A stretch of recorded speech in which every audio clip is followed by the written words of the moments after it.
Hi friends, నమస్తే.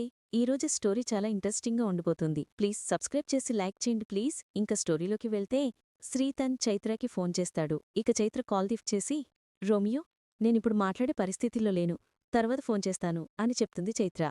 సడన్గా పార్టీలుంచి మాయమైపోయావ్, call చేస్తే లిఫ్ట్ చేయవు, మెసేజ్ చేస్తే రిప్లై ఇవ్వవు, ఏమైంది నీకు అని శ్రీతన్ చైత్రాని అడుగుతాడు.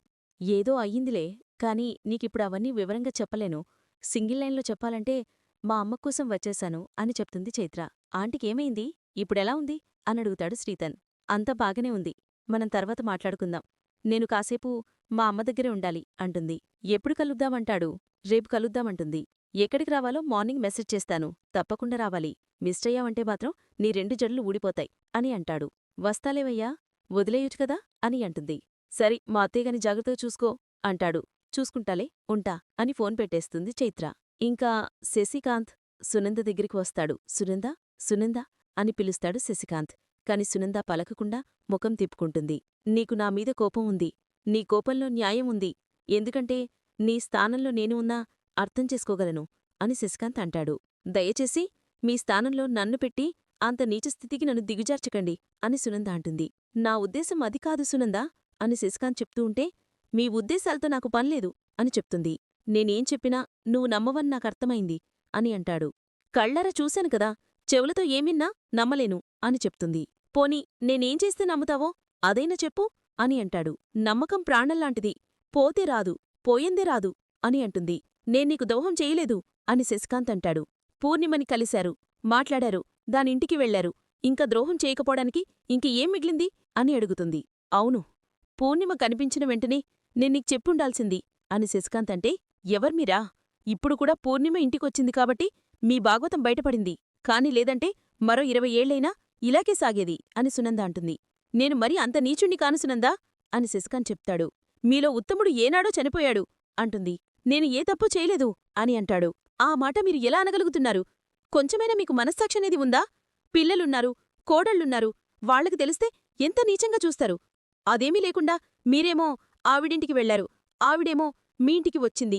మీ ప్రణయ కావ్యానికి నేను అనవసరంగా అడ్డుపడ్డనేమో, లేదంటే ఒకరి వడిలో ఒకరు పడుకుని కష్టసుఖాలు చెప్పుకునేవరేమో అని సునంద అంటుంటే, సునంద అని గట్టిగా అరుస్తాడు శశికాంత్. నువ్వు మాట్లాడే ప్రతి మాట నా మనసుని చంపేస్తుంది అని అంటాడు. ఇంకా మీకు మనసుందా? అది ఏనాడో మీ రెండో భార్యకిచ్చేశారు కదా, పాపం అది ఆవిడ దగ్గరే ఉండిపోయినట్టుంది అని సునంద అంటుంది. పూర్ణి నా దగ్గర్నుంచి ఏమీ ఆశించలేదు అని శశికాంత్ అంటే, ఓహో, పూర్ణి ఎంత ప్రేమగా పిలుస్తున్నారు అని అంటుంది. ఏదో పొరపాటుగా ఆ పిలుపు అలా వచ్చేసింది అని శశికాంత్ చెప్తాడు. అది పొరపాటు కాదండి, అలవాటు.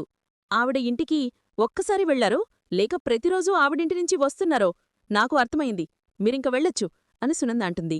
సునంద, ప్లీజ్ కాస్త నా మాట విను అని శశికాంత్ చెప్తూ ఉంటే, వెళతారా లేదా అని దండం పెడుతుంది సునంద శశికాంత్కి. అప్పుడే అటువైపు వెళుతున్న ఆనందికి సునంద మాటలు గట్టిగా వినపడ్డంతో రూంలోకి తొంగి చూస్తుంది. ఆ అత్తయ్యగారేంది మామయ్యగారి మీద గట్లా అరుస్తున్నారు అని అనుకుంటుంది. సునందా, నేను చెప్పేది విను అని శశికాంత్ అంటూ ఉంటే, నాకు కాస్త మనశ్శాంతి కావాలి, మీరు ఎక్కడికి వెళ్లాలనుకుంటున్నారో అక్కడికే పోండి అని గట్టిగా చెప్తుంది సునంద. ఇంక శశికాంత్ అక్కడ్నుంచి వెళ్ళిపోతాడు.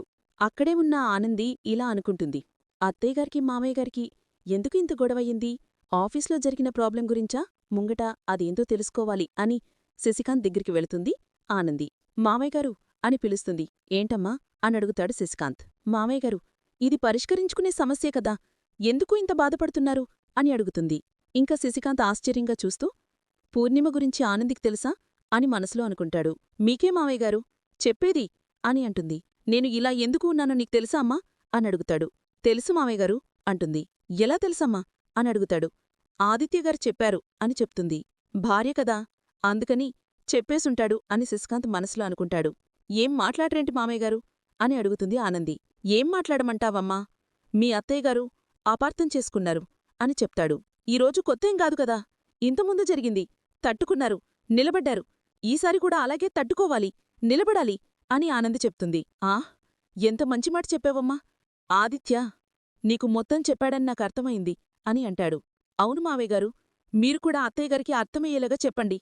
తప్పు ఎప్పుడు ఒకరివల్లే జరగదు కదా, అలాగే నష్టం కూడా ఒకరివల్లే జరగదు అని ఆనంది చెప్తూ ఉంటే, అవునమ్మా అవును, కాని నా ఒక్కళ్ల వల్ల జరిగిన తప్పుకి అందరూ బాధపడుతున్నారు అని శశికాంత్ చెప్తాడు. తప్పంతా మీమీదెందుకు వేసుకుంటారు? అత్తయ్యగారికి బాధ్యత లేదా? మాకు బాధ్యత లేదా? కష్టమొచ్చినప్పుడు అంతా యూనిట్గా ఉండాలి అని ఆనంది చెప్తూ ఉంటే, నీ పాటి ఆలోచన సునందకు ఉండి ఉంటే ఎంత బాగుండేది అని శశికాంత్ అంటాడు. అత్తయ్యగారు మాకంటే బాగా ఆలోచిస్తారు.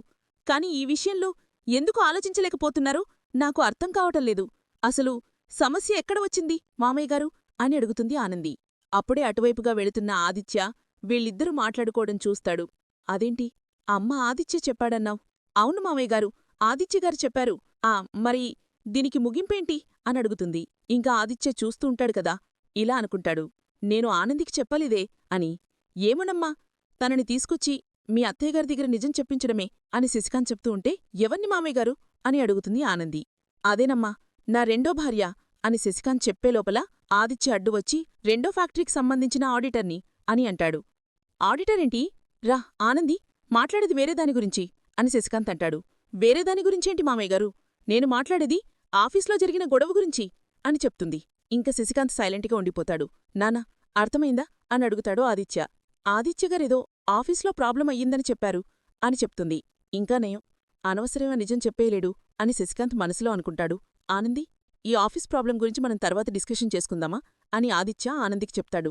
నానా, మీరు ఇప్పటికే టైర్డయి ఉన్నారు, వెళ్ళి రెస్ట్ తీసుకోండి, గుడ్ నైట్ అని అంటే, సరే, మీరు కూడా రెస్ట్ తీసుకోపోండి, గుడ్ నైట్ అని చెప్పి వెళ్ళిపోతాడు శశికాంత్. ఆనంది, ఇంకా ఏం ఆలోచిస్తున్నావ్? పద అంటాడు ఆదిత్య.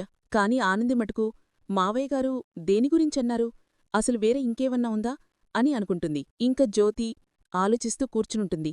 జ్యోతి అంటూ సూర్య వస్తాడు. దిలీప్ కేస్ రేపు హీరింగ్ ఉంది కదా, దాని గురించి ఏదో డిస్కషన్ చెయ్యాలని అన్నావు అని అడుగుతాడు సూర్య. అది మళ్ళీ వాయిదా అడిగాన్లే అండి అని అంటుంది.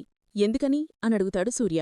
సాక్ష్యం చెప్పే అతను అవుట్ ఆఫ్ నెట్వర్క్, మేబీ ఎవరన్నా బెదిరించారేమో అని చెప్తుంది. ఇలాంటివన్నీ మామూలే, రేపొకసారి వెళ్ళి దిలీప్ని కలుద్దాం అని సూర్య చెప్తూ ఉంటే, నేను ఎక్కడికి రాలేనండి అని చెప్తుంది. ఏమైందని అడుగుతాడు సూర్య. మీకెలా ఉందో తెలీదుగాని నేనింక జరిగిందాని గురించే ఆలోచిస్తూ ఉన్నాను అని జ్యోతి చెప్తుంది. యాక్సిడెంట్ జరిగిన మనిషికి అవుట్ ఆఫ్ డేంజర్ అని డాక్టర్ చెప్పారు కదా, అయినా దాంట్లో మన తప్పే ఉంది? వాళ్లే రాంగ్ రూట్లో వచ్చి మన కార్ని గుద్దుకున్నారు అని సూర్య చెప్తూ ఉంటే, అది ఓకే అండి, నేను దాని గురించి ఆలోచించడం లేదు అని అంటుంది. మరి నీ ఆలోచనలు దేని గురించి అని అడుగుతాడు సూర్య.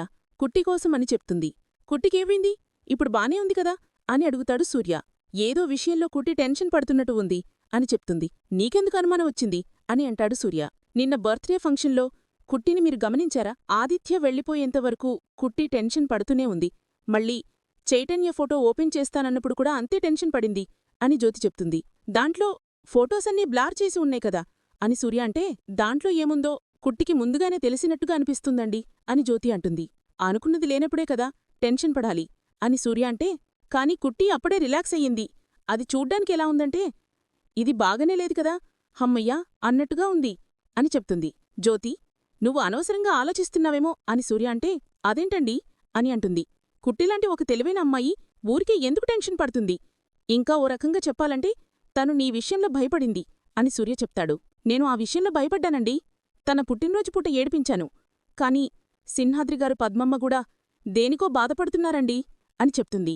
చూడు జ్యోతి, సమస్యలంటూ లేని మనుషులు ఎవరైనా ఉంటారా? ఏదో ఒక విషయంలో లేనిదాని గురించి మనిషి ఎప్పుడూ బాధపడుతూనే ఉంటాడు అని సూర్య చెప్తాడు. ఆ బాధ మనం తీర్చేదే అయితే సహాయం చెయ్యొచ్చు కదండీ అని జ్యోతి అంటుంది. వాళ్లతంతట వాళ్లు అడగకుండా మనమే అడిగితే వాళ్లు బాధపడతారేమో అని సూర్య అంటాడు. అయితే నేను కుట్టిని అడుగుతానండి. ఎందుకంటే కూతుర్లాంటి కుట్టి మనకి తెలియని ఒక విషయం గురించి బాధపడుతుంటే అది ఏంటో తెలుసుకోవాల్సిన అవసరం మనకి లేదంటారా అని జ్యోతి అంటుంది. సరే జ్యోతి, ఫోన్లో కాకుండా కలిసినప్పుడు అడుగుదాం అని సూర్య అంటాడు. కుట్టికేదైనా పర్సనల్ ప్రాబ్లముందా అని జ్యోతి మనసులో అనుకుంటుంది. ఇంకా ఆనంది పూజేసి ధూపమేస్తూ ఉంటుంది. ఆదిత్య పరేషాన్ అవ్వడం చూస్తుంది. ఆదిత్యగారికసలు ఏమైంది అని అనుకుని ఆదిత్య దగ్గరికెళ్తుంది. ఆదిత్యగారు, రండి టిఫిన్ చేద్దురుగాని అని అంటుంది. ఇప్పుడే తినను, నాకొద్దు అంటాడు ఆదిత్య. పోనీ కాఫీ తీసుకొని రమ్మంటారా అని అడుగుతుంది. వద్దు అంటాడు ఆదిత్య. మనం ఆఫీస్కి వెళ్ళాలి కదా అని ఆనంది అంటే, ఈరోజు కొంచెం వేరే వర్క్ ఉంది అంటాడు ఆదిత్య. ఏంటండిది, ఆఫీస్లో ప్రాబ్లం ఏంది అని రాత్రి అడిగాను, సమాధానం చెప్పలేదు. అత్తయ్యగారు బాధపడుతున్నారు, మామయ్యగారు బాధపడుతున్నారు, మీరట్లానే ఉన్నారు, కంపెనీ లీగల్ అడ్వైజర్ని నాకు చెప్పాలి కదా అని ఆదిత్యని ఆనంద్ అడుగుతుంది. ప్రాబ్లం కంపెనీలో కాదా ఆనంది, మన ఇంట్లోనే ఉంది అని మనసులో అనుకుంటాడు ఆదిత్య. మేనేజర్ని కాల్ చేసి అడిగితే ఏ ప్రాబ్లం లేదు అంటుండు. ఏ ప్రాబ్లం లేనప్పుడు మీరంతా ఎందుకింత సఫరవుతున్నారు అని ఆనంది అడుగుతుంది. మా నాన్న రెండో పెళ్లి చేసుకున్నాడు అని, దాని గురించే గొడవవుతుంది అని నీకెలా చెప్పను ఆనంది, మై గాడ్ అని అనుకుంటాడు ఆదిత్య. ఆదిత్యగారు అని ఆనంది పిలుస్తూ ఉంటే, ఏమీ లేదానంది, ప్లీజ్ లీవ్ మీ అలోన్, నాకు బాగా హెడేక్గా ఉండి అని ఆదిత్య చెప్తాడు. అయితే దూరం పెట్టాల్సింది నన్ను కాడండి, మీ తలనొప్పిని, ఉండండి అని పెయిన్ బామ్ తీస్తుంది ఆనంది. మీరిట్లా నా ఒళ్ళో పండుకోండి, మీరు కళ్ళు మూసుకోండి, అట్లే కళ్ళు తెరుచుకొనున్నారనుకో మీ కళ్ళు మండుతాయి, మూసుకోండి అంటూ బాంబ్ రాస్తుంది. ఇప్పుడు చెప్పండి ప్రాబ్లం ఏంటి అంటుంది. ఏదో ఒకటి చెప్పకపోతే ఆనంద్ అడుగుతూనే ఉంటుంది అని ఆదిత్య అనుకుంటాడు. ఇందుకు అత్తయ్యగారు మామయ్యగారు గొడవ పెట్టుకుంటున్నారు అని ఆనంద్ అడుగుతుంది. ఇప్పుడు నన్నేం అడగొద్దు, మనకున్న బిజినెస్లో ఎప్పుడూ ఏదో ఒక ప్రాబ్లం ఉండొచ్చు, అవన్నీ నీకు తెలియాల్సిన అవసరం లేదు కదా, అలాగే మేనేజర్ కూడా చేయాల్సిన అవసరం లేదు. చెప్పాల్సిన సందర్భం వచ్చినప్పుడు నీకు వాటంతటికదే తెలుస్తాయి, అప్పటివరకు వెయిట్ చేయొచ్చు కదా అని ఆదిత్య చెప్తాడు. సర్లేండి, ఇంక నేను దాని గురించి అడగను, కానీ నాకొక ముచ్చట చెప్పండి అంటుంది. ఏంటది అని అడుగుతాడు. మీరు తెచ్చిన ఫోటో ఫ్రేమ్ నేను ఓపెన్ చేశాను అని ఆనంది చెప్పగానే ఏంటి అని సడన్గా లేచి గట్టిగా అడుగుతాడు. నువ్వు ఫోటో ఫ్రేమ్ ఓపెన్ చేశావా అంటాడు. దాంట్లో ఏమీ లేదు కదా, మీరెందుకింత వైల్డ్గా రియాక్ట్ అయ్యారు అని ఆనంది అంటుంది. దాంట్లో ఏమీ లేదా అని ఆదిత్య అడిగితే అవును, కావాలంటే మీరే చూడండి అని ఆ ఫోటో ఫ్రేమ్ని ఆదిత్యకి చూపిస్తుంది ఆనంది. చూడండి, దీంట్లో ఏమీ లేదు. ఇంక ఆదిత్య ఆ ఫోటో ఫ్రేమ్ని చూసి ఏంటిది ఇట్లా పెయింట్ అతుక్కుపోయింది అని అడుగుతాడు. రాత్రి నేను దీని గురించి కూడా నేను అడగాలనుకున్నాను, కాని మీరు నాకా ఛాన్స్ ఇవ్వలేదు కదా అని ఆనంది అంటుంది. దీన్నిట్లా ఎవరు పాడుచేశారు అని ఆదిత్య అనుకుంటాడు. నేనెంతో ఆశగా ఫ్రేమ్ని ఓపెన్ చేసి చూశాను, తీరా చూస్తే దీంట్లో ఏమీ లేదు అని ఆనంది చెప్తుంది. దీంట్లో నీ కన్నవాళ్ల ఫోటోతో పాటు ఈ చిన్నప్పటి ఫోటో కూడా ఉంది ఆనంది, ఎవరు దీని పాడుచేసుంటారు? పాడు చేశారు అంటే తెలిసిన వాళ్ళు ఈ ఫోటోలో ఏముంది అని కూడా చూసి ఉంటారు కదా, నీ కన్నవాళ్ళెవరో వాళ్ళకి తెలిసి ఉండాలి, అది నీకు తెలియడం ఇష్టం లేక ఈ పని చేసి ఉంటారు, ఇంకెవరు? జీవనే అయ్యుంటుంది. నువ్వే అసలైన జీవనని తెలిస్తే నష్టం తనకే కదా అని ఆదిత్య మనసులో అనుకుంటాడు. ఈ ఫ్రేమ్ ఎందుకిట్లా అయిపోయిందండి అని ఆనంది అడుగుతుంది. ఈ పరిస్థితుల్లో ఈ విషయాన్ని పోస్ట్ ఫోన్ చేస్తే మంచిదేమో, ముందు ఇంటి సమస్యను పరిష్కరించి ఆ తర్వాత నా భార్య గురించి ఆలోచిస్తాను అని ఆదిత్య మనసులో అనుకుంటూ ఉంటే, ఆదిత్యగారు మిమ్మల్ని అడిగేదండి అని గట్టిగా అడుగుతుంది ఆనంది. ఏమీ లేదు, ఈ ఫ్రేమ్లో ఒక బ్యూటిఫుల్ సీనరీ ఉండాలి, దీన్ని నేను వేరే పెయింట్తో వేపించాను, మేబీ అందుకేనేమో ఇదిలా స్పాయిల్ అయిపోయి ఉంటుంది. ఐఎమ్ సారీ ఆనంది, మరొకసారి ఇంతకంటే మంచి ఫ్రేమ్ గిఫ్ట్గా ఇస్తాన్లే అని ఆదిత్య అంటాడు.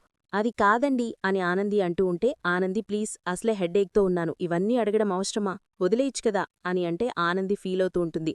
ఇంక అది చూసిన ఆదిత్య, ఈదిన చెప్పాలి అనుకున్నప్పుడు నీతో ఖచ్చితంగా చెప్తానానంది, ఎందుకు అంటే నువ్వు నా భార్యవి, నువ్వు నా ప్రాణానివి, నువ్వు నా బాధ్యతవి, నీ గురించి ఆలోచించడమంటే నా గురించి నేను ఆలోచించుకోవడమే కదా, కాని నీకోసం నేనిప్పుడు చెయ్యాలనుకునేది ఇంకొద్దిగా కాలం ఆగుతుంది అని ఆదిత్య చెప్తాడు. అంటే ఆదిత్యగారు నా కన్నోళ్ల గురించి కొన్నాళ్ళు పడి ఊడికి చెప్పను అంటున్నారా, లేక నిజంగానే నాకు తలవదా?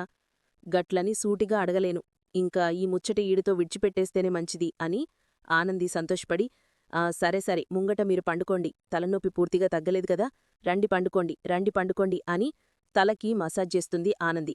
ఇంకా సింహాద్రి ఆ ఫోటో ఫ్రేమ్ గురించి ఆలోచిస్తూ మంచమీద కూచొనుంటాడు. పద్మమ్మ సింహాద్రి కోసం కాఫీ తీసుకొనొస్తుంది. పనికి పోవాలన్నావ్, ఎటు పోకుండా ఇంటితానే గమ్మును కూచున్నావేందయ్యా అనడుగుతుంది పద్మమ్మ.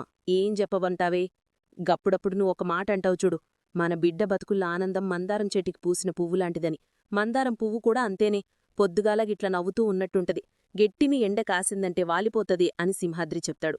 గామేం చేసిందే మన సింహాద్రి అడుగుతే, అరే నువ్వు మళ్ళీ ఇంత అమాయకుడోయిందయ్యా, ఏం చేసిందో కళ్ళ ముంగట అవుపడలే అని పద్మమంటే, ఏం చేసిందో చెప్పరాదే అని సింహాద్రి అడుగుతాడు. అల్లుడుగారి బిడ్డకివ్వాలనుకున్న ఫోటో ఎట్ల నాశనమైపోయిందనుకున్నావ్, ఆ మాయలాడే నాశనం చేసింది అని పద్మమ్మ చెప్తుంది. గట్లెట్లుగాస్తదే, అందరూ ఉన్నారుగదా అని సింహాద్రంటే, లేకుంటే అదెట్ల నాశనమైతదయ్యా అని పద్మమ్మంటుంది. అదే అల్లుడుగారికి తెలవాలి అని సింహాద్రంటాడు. ఆయన బాధల్లో ఆయనున్నాడయ్యా అని పద్మమ్మంటుంది. ఇది చూసినారో లేదో చెప్పాలంటే మన బిడ్డున్నది కదా అని సింహాద్రంటాడు. నువ్వేమీ అనుకోనంటే నేనొక మాట చెప్తానయ్యా, ఏందది, కన్నోళ్ళెవరో తెలుసుకోవాలని మనకుంది కాని బిడ్డకులేదయ్యా అని పద్మమ్మంటే, గట్లన్నూతు చెప్పిందా అంటాడు. బిడ్డకి కన్నోళ్ళెవరో తెలుసుకోవాలనుంటే గమ్మునుంటదా, వాళ్ళ పెనిటి బట్టుకొని నా కన్నోళ్ళెవరు చెప్పు అనేది అని పద్మమ్మంటుంది. పుట్టినరోజునాడు చెప్తానన్నాడు గదా అని సింహాద్రంటే, చెప్పిండా, చెప్పలేదు గదా, గప్పుడు మనమే పోయి అడిగినాం, ఫోటోలో వాళ్ళమ్మ నాన్నుంటారు అని మనమనుకున్నాం, కాని బిడ్డ అనుకుందా అని పద్మమ్మంటుంది. కన్నోళ్ళని తీసుకొస్తానని బిడ్డ కల్లుడుగారు చెప్పినారో లేదో అని సింహాద్రంటాడు. అరే పెండ్లానికి కూడా చెప్పకుండా ఎట్లుంటాడయ్యా అంటుంది. బిడ్డకి తెలిసే గమ్మునా ఉంది అంటావా అంటాడు. గన్ని కాదయ్యా, ఇప్పుడు నువ్వు ఒక పని చెయ్యాలి అంటుంది. ఏందది అని అడుగుతాడు. అల్లుడుగారికి ఫోన్ చేసి బిడ్డ కన్నోళ్ళెక్కడ ఉన్నారో అడుగు, మనమే పోయి వాడుగుదాం అని పద్మమంటుంది. అద్దాలు గదే మంచిగా ఉండదేమోని అని సింహాద్రి అంటాడు. అన్నీ మంచిగానే ఉంటాయ్యా, ముందు ఫోన్ చెయ్యి అని పద్మమంటుంది. ఇంక సింహాద్రి ఆలోచిస్తాడు. ఇంక ఆనంది ఆదిత్యకి తల మసాజ్ చేస్తూ ఉంటుంది కదా, గిప్పుడెట్లుంది అని అడుగుతుంది. థ్యాంక్యూ ఆనంది, ఇప్పుడు కొంచెం బెటర్. నువ్వు నాతో ఏదైనా చెప్పాలి అనుకుంటున్నావా అని అడుగుతాడు. నేను మిమ్మల్ని ఒకటి అడిగాను, దానికి బదులివ్వలేదు కదా అని ఆనంది అంటుంది. అంటే నువ్వు అనుకున్నది ఏమీ లేదు ఆనంది, దాని గురించి వదిలేసే, నాకొంచెం నీరసంగా ఉంది అని చెప్పి వెళ్ళిపోతాడు ఆదిత్య. ఇంక ఆదిత్య ఫోన్ రింగ్ అవుతుంది. ఆనంది ఆ ఫోన్ తీసుకొని చూసి, అరే ఆదిత్యగారి ఫోన్కి నాయన ఫోన్ చేస్తున్నాడు ఏంది అని లిఫ్ట్ చేస్తుంది. అల్లుడుగారు, మీరు బిజీగా ఉంటారు అని ఏరికేగాని ముచ్చట వినాలని ఫోన్ చేశాను గదే అల్లుడుగారు. బిడ్డ అమ్మా నాన్న ఎవరో మా బిడ్డ పుట్టినరోజునాడు చెప్తానన్నారు కదా, మేమెంతో ఆశగా ఎదురుచూసినాము. కాని మీరు చెప్పలేదు. ఆఫీస్లో లొల్లయింది అన్నారు, మీరేదో పరేషాన్లో ఉన్నారు. మిమ్మల్ని ఇబ్బంది పెట్టడం మంచిది కాదు అనిపించింది. గందుకే మీరొక పని చెయ్యాలల్లుడుగారు. మా బిడ్డ అమ్మా నాన్న ఎవరో ఫోటోలో లేకుతేనా మీకు తేరికే గదా, వాళ్ళెక్కడుంటారు చెప్పండి, మేమే పోయి వాళ్ళని కలుసుకుంటాం. అల్లుడుగారు, మేం వాళ్ళతో మాట్లాడి వాళ్ళని మీ ఇంటికి తీసుకొనొస్తాము.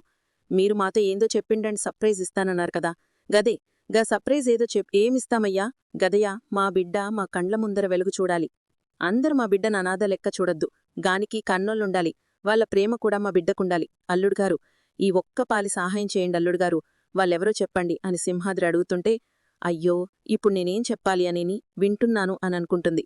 అల్లుడుగారు మాట్లాడరేంది అని సింహాద్రి అంటే, నాయన ఫోన్ లిఫ్ట్ చేసింది ఆదిత్యగారు కాదు, నేను అని ఆనంది అంటే, బిడ్డా అదేనమ్మా అని సింహాద్రి అంటూ ఉంటాడు.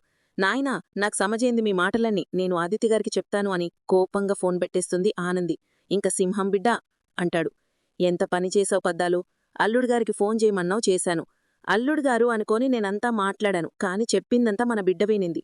పాపంగదేమనుకుందో ఏమో అని సింహాద్రంటాడు. ఆదిత్యగారు నా కన్నోళ్ల గురించి ఎందుకు చెప్పలేదో తెలీదు, ఇంట్లో ఏదో గొడవైంది. అదేంటో తెలవదు. ఇక ఆ ఫోటో ఫ్రేమ్ మీద రంగు పడింది, అదేంటో కూడా ఆదిత్యగారు చెప్పటం లేదు. నేనిప్పుడు ఆదిత్యగారిని ఏమీ అడగలేను. నా కన్నవాళ్ళు ఎవరు తెలుసుకునేంతవరకు అమ్మా నాన్న ఆగేటట్టు లేరు. వాళ్ళని ఎట్లైనా ఆపాలి. వాళ్ళ మనసులో నుంచి నా కన్నోళ్ల కోసం తెలుసుకోవాలని ఆలోచన తీసేయాలి అని ఆనంది అనుకుంటూ ఉంటుంది. ఇక తర్వాత ఆనంది గుడికొచ్చుంటుంది. గుడిలో శ్రీతన్ చైత్ర చేపట్టుకుని ఉండడం చూస్తుంది. ఇంక శ్రీతన్ చైత్రాన్ని అడుగుతూ ఉంటాడు. ఏమాలోచిస్తున్నావు? నీకు భయముందన్నావుటదా? నేను మా ఫ్యామిలీ అందరి ముందర చెప్పేస్తాను చైత్ర, నేను చైత్రాన్ని ప్రేమిస్తున్నాను అని శ్రీతన్ చైత్రతో అంటాడు. అది విన్న ఆనంది ఒక్కసారిగా షాక్ అవుతుంది. నువ్వు మీ ఇంట్లో మన గురించి చెప్పేదానికంటే ముందు నేను మా అమ్మతో ఈ విషయం చెప్పాలి కదా అని చైత్ర అంటుంది. నువ్వు వెళ్ళి మీ అమ్మగారితో మన ప్రేమ విషయం చెప్పు అని శ్రీతన్ అంటాడు. ఇంక చైత్ర మా అమ్మ ఒప్పుకుంటుంది అని చెప్పి వెళ్ళిపోతుంది. ఇంక చైత్ర వెళ్ళిపోయినాక వెనకాలకి తిరిగి చూస్తాడు. ఆనంది నిలబడి ఉంటుంది. చూసి షాక్ అవుతాడు శ్రీతన్. చైత్ర ఎలాంటిదో నీకన్నా గొప్పగా ఎవరు చెప్పలేరు. మా ప్రేమ ఓడిపోయే టైం సరికి నువ్వే మా కండగా నిలబడి మా పెళ్లి జరిగించాలక్క. నువ్వు మా పక్కనున్నావు అంటే నేను గెలిచినట్టే ఉంటానని మాటివ్వక్క అని శ్రీతన్ ఆనందిని అడుగుతాడు. ఇంక ఆనంది శ్రీతన్కి మాటిస్తుంది. మాటిస్తున్నాను, నీ ప్రేమకి నేనండగా ఉంటాను అని చెప్తుంది. ఇక మరిన్ని అప్డేట్స్ కోసం ప్లీజ్ సబ్స్క్రైబ్ చేయండి. Thanks for watching. Bye friends.